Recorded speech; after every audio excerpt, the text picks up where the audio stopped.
લેમાત police station દ્વારા આયોજિત શ્રી ગણપતિ ઉત્સવ અનુસંધાને શાંતિ સમિતિ તેમજ શ્રી ગણેશ આયોજકની મીટિંગ લેમાત સુભાષનગર કોમ્યુનિટી હોલમાં રાખવામાં આવી હતી। લેમાત પોલીસ સ્ટેશન દ્વારા આયોજિત શ્રી ગણપતિ ઉત્સવ અનુસંધાને શાંતિ સમિતિ તેમજ શ્રી ગણેશ આયોજકોની મીટિંગ લેમાત સુભાષનગર કોમ્યુનિટી હોલમાં રાખવામાં આવી હતી।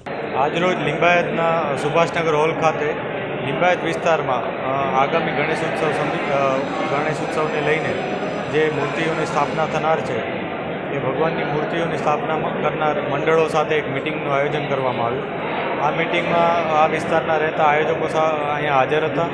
આ સાથે ગણેશ ઉત્સવ સમિતિ જે સુરત શહેરની છે એના કેટલાક આગેવાનો પણ આગળ હાજર હતા।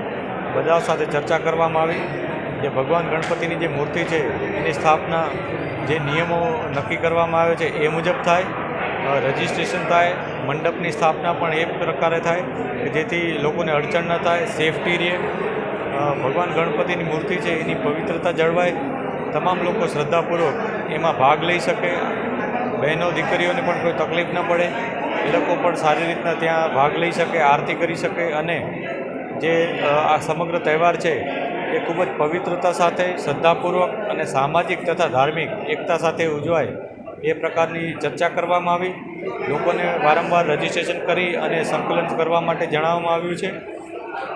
આ સમગ્ર કાર્યક્રમમાં અલગ અલગ વિભાગો કામ કરે છે, જેમાં પોલીસ વિભાગ, એસએમસી, અન્ય ડિપાર્ટમેન્ટ તથા ગણેશ મંડળના જે સભ્યો છે એ લોકો સંકલન કરી અને સારી રીતના કાર્ય કરે એ માટે ચર્ચા કરવામાં આવી છે।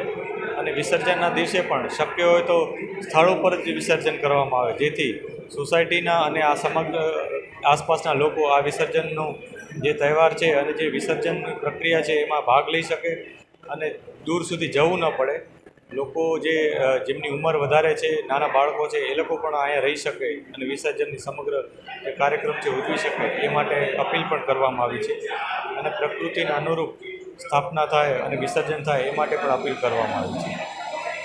આ સાથે ભગવાનની મૂર્તિઓનું ક્યારેક કોઈ જગ્યાએ જ્યારે વિસર્જન થાય છે ત્યારે જે નક્કી કરેલી છે એના સિવાયની જગ્યાએ વિસર્જન કરવામાં આવે છે કે ગમે ત્યાં મૂકીને જતા રહે છે કેટલાક લોકો, તો એ ખૂબ જ ખરાબ બાબત છે અને કાયદાકીય રીતે પણ ખોટી વસ્તુ છે।